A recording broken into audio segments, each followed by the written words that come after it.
Shalom saudaraku, selamat pagi semuanya. Sudah siapkah saudara untuk kita menikmati firman Tuhan di pagi yang indah ini? Mari kita bersatu dalam doa. Terima kasih ya Bapa untuk pagi yang indah ini. Kami tahu Engkau akan memberikan kami hikmat, sarapan firman Tuhan untuk menjadi kekuatan dan terang bagi langkah kami dalam beraktivitas sepanjang hari ini. Kuduskanlah hati dan pikiran kami supaya kami mampu mengerti, mampu menangkap, merenungkannya dan menghidupinya. Di dalam nama Tuhan Yesus kami sambut firman Tuhan. Mari yang percaya katakan amin. Saudaraku, saya Pendeta Deborah Dumasisyani Partambunan dari CBM 7 TV dalam acara BLC Bible Lovers Club, yaitu pembacaan Alkitab secara teratur dari kitab Kejadian, satu pasal setiap hari sampai kitab Wahyu. Hari ini kita masuk dalam pembacaan Kejadian pasal 26 ayat 1 sampai 35. Judul perikop, Ishak di negeri orang Filistin. Ayat 1. Maka timbullah kelaparan di negeri itu. Ini bukan kelaparan yang pertama yang telah terjadi dalam zaman Abraham. Sebab itu Ishak pergi ke Gerar kepada Abimelek, raja orang Filistin. Lalu Tuhan menampakkan diri kepadanya serta berkata, janganlah pergi ke Mesir, diamlah di negeri yang akan kukatakan kepadamu. 3. Tinggallah di negeri ini sebagai orang asing, maka aku akan menyertai engkau dan memberkati engkau, sebab kepadamulah dan kepada keturunanmu akan kuberikan seluruh negeri ini, dan aku akan menepati sumpah yang telah kuikrarkan kepada Abraham ayahmu. 4. Aku akan membuat banyak keturunanmu seperti bintang di langit. Aku akan memberikan kepada keturunanmu seluruh negeri ini, dan oleh keturunanmu semua bangsa di bumi akan mendapat berkat. 5. Karena Abraham telah mendengarkan firmanku dan memelihara kewajibannya kepadaku, yaitu segala perintah, ketetapan, dan hukumku. 6. Jadi tinggallah Ishak di Gerar. 7. Ketika orang-orang di tempat itu bertanya tentang istrinya, berkatalah ia, dia saudaraku, sebab ia takut mengatakan, ia istriku. Karena pikirnya, jangan-jangan aku dibunuh oleh penduduk tempat ini karena Ribka, sebab elok parasnya. 8. Setelah beberapa lama ia ada di sana, pada suatu kali menjenguklah Abimelek, raja orang Filistin itu dari jendela. Maka dilihatnya Ishak sedang bercumbu-cumbuan dengan Ribka, istrinya. 9. Lalu Abimelek memanggil Ishak dan berkata, sesungguhnya dia istrimu. Masakan engkau berkata, dia saudaraku? Jawab Ishak kepadanya, karena pikirku, jangan-jangan aku mati karena dia. 10. Tetapi Abimelek berkata, apakah juga yang telah kau perbuat ini terhadap kami? Mudah sekali terjadi salah seorang dari bangsa ini tidur dengan istrimu, sehingga dengan demikian engkau mendatangkan kesalahan atas kami. 11. Lalu Abimelek memberi perintah kepada seluruh bangsa itu, siapa yang mengganggu orang ini atau istrinya, pastilah ia akan dihukum mati. Maka menaburlah Ishak di tanah itu, dan di dalam tahun itu juga ia mendapat hasil 100 kali lipat, sebab ia diberkati Tuhan. 13. Dan orang itu menjadi kaya, bahkan kian lama kian kaya, sehingga ia menjadi sangat kaya. 14. Ia mempunyai kumpulan kambing domba dan lembu sapi serta banyak anak buah, sehingga orang Filistin itu cemburu kepadanya. Segala sumur yang digali dalam zaman Abraham ayahnya oleh hamba-hamba ayahnya itu telah ditutup oleh orang Filistin dan ditimbun dengan tanah. 16. Lalu kata Abimelek kepada Ishak, pergilah dari tengah-tengah kami, sebab engkau telah menjadi jauh lebih berkuasa daripada kami. 17. Jadi pergilah Ishak dari situ, dan berkemahlah ia di lembah Gerar, dan ia menetap di situ. 18. Kemudian Ishak menggali kembali sumur-sumur yang digali dalam zaman Abraham ayahnya, dan yang telah ditutup oleh orang Filistin sesudah Abraham mati. Disebutkannya lah nama sumur-sumur itu menurut nama-nama yang telah diberikan oleh ayahnya. 19. Ketika hamba-hamba Ishak menggali di lembah itu, mereka mendapati di situ mata air yang berbual-bual airnya. 20. Lalu bertengkarlah para gembala Gerar dengan para gembala Ishak. Kata mereka, air ini kepunyaan kami. Dan Ishak menamai sumur itu Esek, karena mereka bertengkar dengan dia di sana. 21. Kemudian mereka menggali sumur lain, dan mereka bertengkar juga tentang itu. Maka Ishak menamai itu Sitna. 22. Ia pindah dari situ dan menggali sumur yang lain lagi. Tetapi tentang sumur ini mereka tidak bertengkar. Sumur ini dinamainya Rehobot, dan ia berkata, sekarang Tuhan telah memberikan kelonggaran kepada kita, sehingga kita dapat beranak cucu di negeri ini. 23. Dari situ ia pergi ke Beersheba. 24. Lalu pada malam itu Tuhan menampakkan diri kepadanya serta berfirman, akulah Tuhan ayahmu Abraham. Janganlah takut, sebab aku menyertai engkau. Aku akan memberkati engkau dan membuat banyak keturunanmu karena Abraham hambaku itu. 25. Sesudah itu Ishak mendirikan mezbah di situ dan memanggil nama Tuhan. Ia memasang kemahnya di situ. Lalu hamba-hambanya menggali sumur di situ. Ayat 26. Datanglah Abimelek dari Gerar, mendapatkannya bersama-sama dengan Ahuzat sahabatnya dan Pikol kepala pasukannya. Tetapi kata Ishak kepada mereka, mengapa kamu datang mendapatkan aku? Bukankah kamu benci kepadaku dan telah menyuruh aku keluar dari tanahmu? 28. Jawab mereka, kami telah melihat sendiri bahwa Tuhan menyertai engkau. Sebab itu kami berkata, baiklah kita mengadakan sumpah setia antara kami dan engkau, dan baiklah kami mengikat perjanjian dengan engkau. 29. Bahwa engkau tidak akan berbuat jahat kepada kami, seperti kami tidak mengganggu engkau, dan seperti kami semata-mata berbuat baik kepadamu dan membiarkan engkau dengan damai. Bukankah engkau sekarang yang diberkati Tuhan? Ayat 30. Kemudian Ishak mengadakan perjamuan bagi mereka, lalu mereka makan dan minum. 31. Keesokan harinya pagi-pagi bersumpah-sumpahlah mereka. Kemudian Ishak melepas mereka, dan mereka meninggalkan dia dengan damai. Pada ayat 32. Pada hari itu datanglah hamba-hamba Ishak memberitahukan kepadanya tentang sumur yang telah digali mereka, serta berkata padanya, kami telah mendapat air.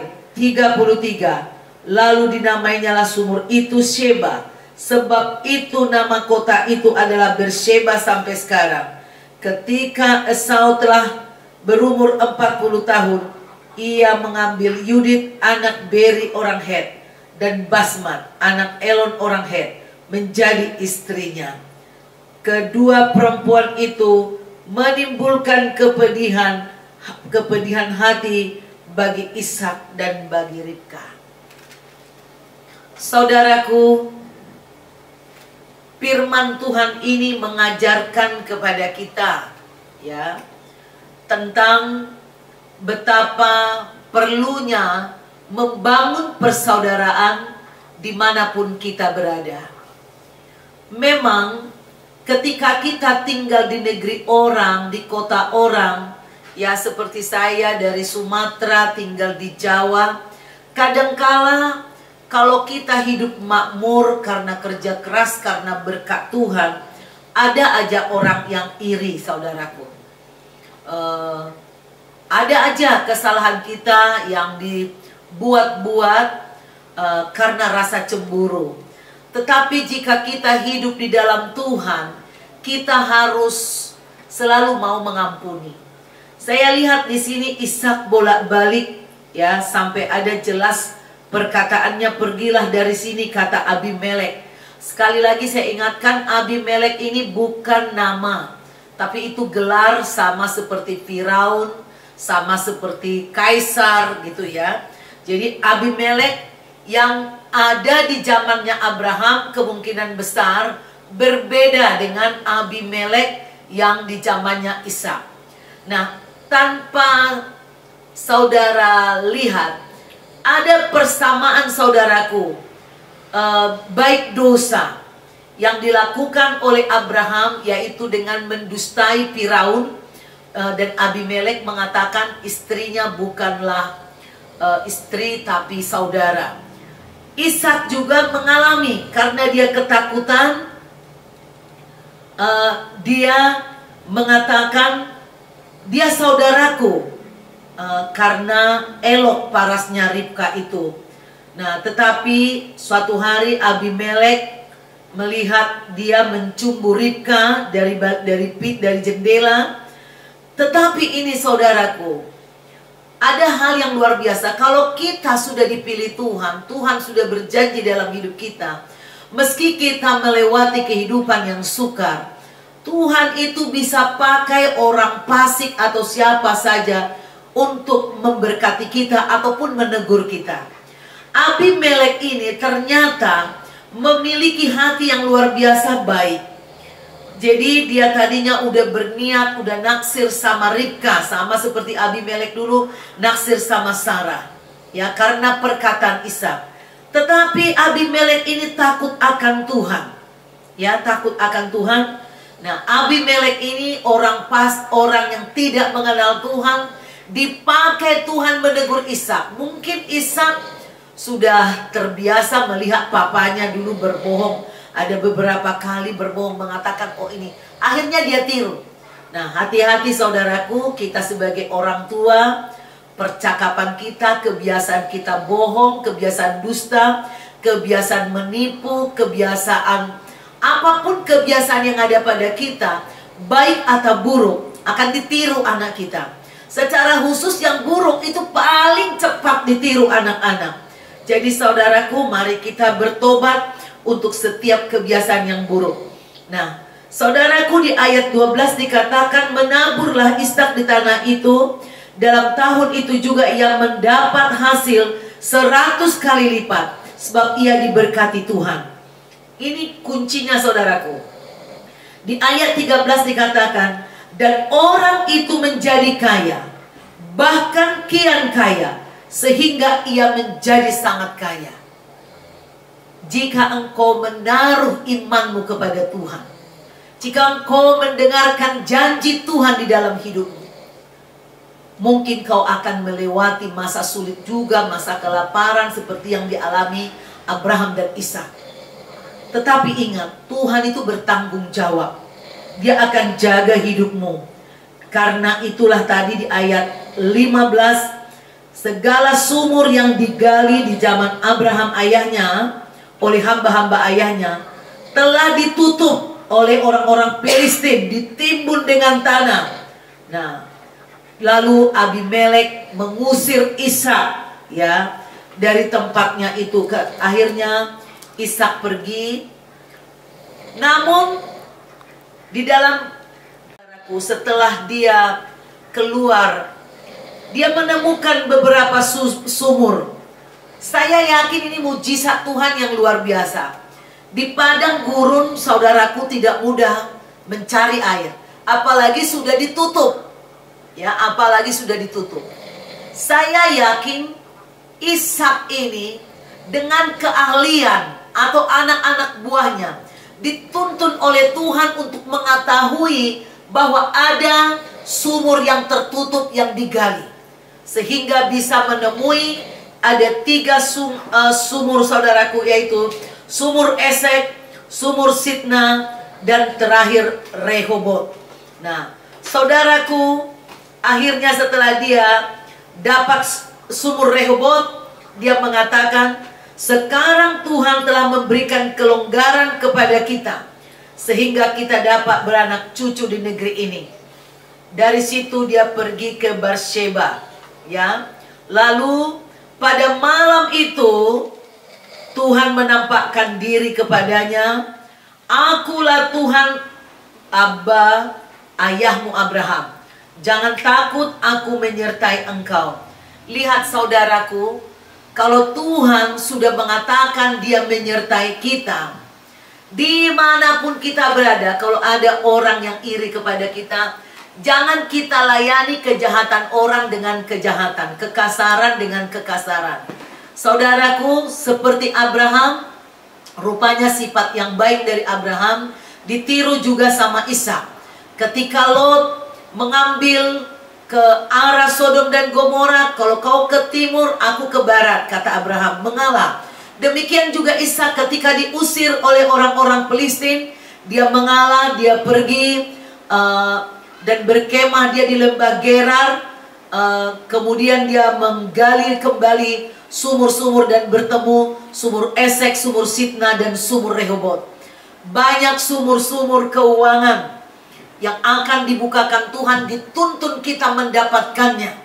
Tapi saudara perlu tahu, Ishak tidak tidur-tiduran, Ishak tidak bermalas-malasan, Ishak bekerja, Ishak berbuat. Orang yang diberkati Tuhan jangan mengharap hanya tidur-tiduran, malas-malasan, lalu dapat uang, dapat berkat, dapat rumah. Itu jangan kita melakukan seperti itu, saudaraku.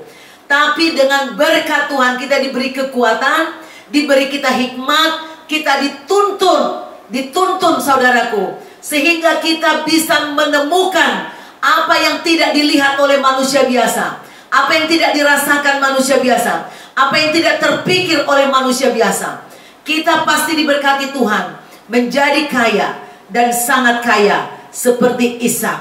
Saudaraku, dikatakan di ayat 26, datanglah Abimelek dari Gerar mendapatkannya bersama-sama dengan Ahuzat sahabatnya dan Pikol kepala pasukannya. Tetapi kata Ishak kepada mereka, mengapa kamu datang mendapatkan aku? Bukankah kamu benci kepadamu dan telah menyuruh aku keluar dari tanahmu? Tapi di ayat 28 jawab mereka, kami telah melihat sendiri bahwa Tuhan menyertai engkau. Sebab itu kami berkata, baiklah kita mengadakan sumpah setia. Nah, ini penting saudaraku. Kalaupun kita dicemburui orang, diiri hati orang, diusir oleh orang, udah dengan rendah hati kita mengalah. Tuhan nanti buka yang lebih baik, yang lebih cantik, yang lebih kaya, yang lebih hebat, yang lebih subur. Tanah-tanah yang subur yang lebih baik akan diberikan oleh Tuhan kepada kita, saudaraku. Saudara tahu, akhirnya orang fasik yang tidak mengenal Tuhan ini mengakui bahwa ada penyertaan Tuhan Ishak. Kalau kita sedang diuji hidup kita, itu menjadi suatu jalan untuk kita bersaksi. Dan Tuhan pasti memberkati kita, saudaraku. Dan akhirnya mereka minta damai, saudaraku. Dan sebagai seorang anak Tuhan, Ishak menerima tawaran damai itu, bahkan mengundang mereka, memberi mereka makan, dan membuat perjanjian sampai mereka bersumpah-sumpah tidak akan saling mengganggu, saudaraku. Ini penting, usahakanlah damai sejahtera apabila hal itu terjadi kepadamu. Jangan kita menjadi orang yang suka membuat rusuh, membuat perpecahan, membuat keributan, membuat ketegangan. Tapi biarlah kita orang yang suka damai, berkata-kata lembut, berkata-kata yang membangun. Jangan suka ngotot, jangan suka alot, jangan suka membantah-bantah. Nah, ini berdebat-debat kusir yang gak penting, saudaraku. Inilah ciri-ciri seorang anak Tuhan, seorang hamba Tuhan. Dan akhirnya di ayat 32, setiap kali ada pemaafan, ada pengampunan, selalu ada berkat, saudaraku.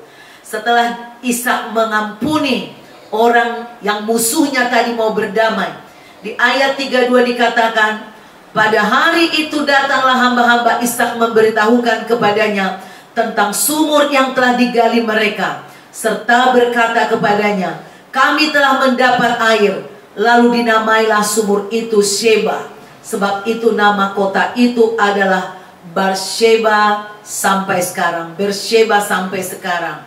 Nah, saudaraku, kita melihat bagaimana Ishak diberkati karena dia senang berdamai. Meskipun dia udah disakiti, udah diusir, udah dirampas haknya, dikerjain, saudaraku. Tapi ketika musuh datang mau berdamai, dia mau mengampuni. Dan di balik pengampunan selalu ada mujizat, selalu ada berkat Tuhan. Akhirnya dia menemukan air Beersheba. Kemudian yang terakhir, saudaraku, firman dari Kejadian 26 memberitahu kita bahwa Esau adalah anak daripada Ishak, berumur 40 tahun, mengambil Yudit orang Het, Basmat orang Het menjadi istrinya. Kedua istrinya ini tidak mengenal Tuhan, sehingga kedua perempuan ini menimbulkan kepedihan hati bagi Ishak dan bagi Ribka. Hati-hati, saudaraku, di dalam persaudaraan, di dalam rumah tangga, betapa pentingnya seorang anak bertanya kepada Tuhan, kepada ayah dan ibunya tentang calon istri atau calon suami yang akan dia nikahi. Ayah yang baik, ibu yang baik, yang takut akan Tuhan, pasti diberikan Tuhan hikmat untuk memilihkan, menentukan. Saudaraku, di zaman dahulu kala, di zamannya Esau, mereka tidak ada pacaran. Mereka menikah karena dijodohkan oleh orang tua. Mungkin di zaman sekarang kita mengatakan, oh ini bukan zaman Siti Nurbaya. Saudaraku, tapi zaman dulu rumah tangga yang tidak lewat berpacaran pun tetap awet. Terlebih dengan zaman sekarang ini. Sudah berpacaran, sudah saling mengenal. Seharusnya kalau sudah menikah, sudah mengambil keputusan, tidak ada lagi perceraian. Tidak ada lagi alasan ini dan itu. Menikah adalah suatu keputusan diri sendiri. Oleh karena itu tidak boleh menyesali, baik atau buruk, sakit atau sehat. Cintailah orang yang sudah kau putuskan untuk kau nikahi. Kira-kira demikian, tapi pilihlah orang yang takut akan Tuhan. Dan yang terbaik adalah mintalah persetujuan, doa restu dari ayah ibumu. Di dalam nama Tuhan Yesus, saudara pasti mendapat pasangan yang daripada Tuhan. Demikian Kejadian pasal 26 ayat 1 sampai 35. Mari kita bersatu di dalam doa. Terima kasih Tuhan untuk firman-Mu dari Kejadian pasal 26 ini Bapa. Kami belajar Tuhan untuk bisa mengalah meski kami diusir, meski kami direndahkan. Dan kami percaya Tuhan, bila ada di antara umat-Mu yang sedang mengalami dikalahkan, dilecehkan oleh orang lain, dia terluka tapi dia mengalah, dia tidak suka ribut, dia tidak suka berbantah-bantah, berkati dia Tuhan. Dan setiap umat-Mu jamalah agar hati kami orang yang tidak suka bertengkar tapi suka damai. Kami akan mengusahakan damai Apabila hal itu tergantung kepada kami, tolonglah kami Tuhan. Tuhan, lepaskan kami dari kepahitan, kebencian, dan dendam.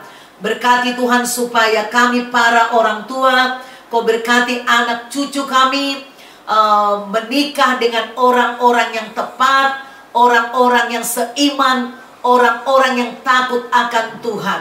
Kami tolak segala penyimpangan, baik kemurtadan dari anak-anak kami. Biar anak-anak kami cinta Tuhan Yesus.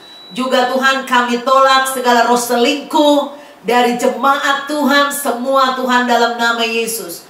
Berkatilah Bapa, supaya Engkau bebaskan kami dari kebiasaan bohong, ikatan dusta. Aku ikat di dalam nama Tuhan Yesus. Biarlah umat-Mu cinta kebenaran, mengatakan ya di atas ya, tidak di atas tidak.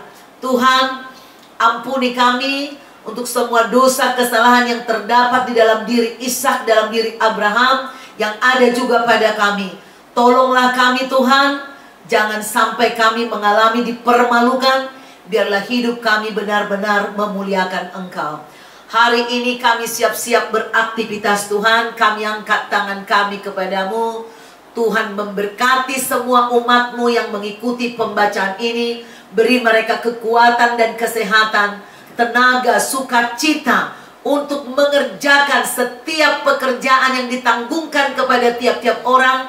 Bekerja secara tanggung jawab. Diberkati pekerjaannya. Tuhan membuka pintu-pintu berkat oleh kuasa darah Yesus Kristus bagi semua anak Tuhan. Dalam nama Tuhan Yesus, kami mengucap syukur, kami beraktivitas di dalam nama Tuhan Yesus. Haleluya. Amin.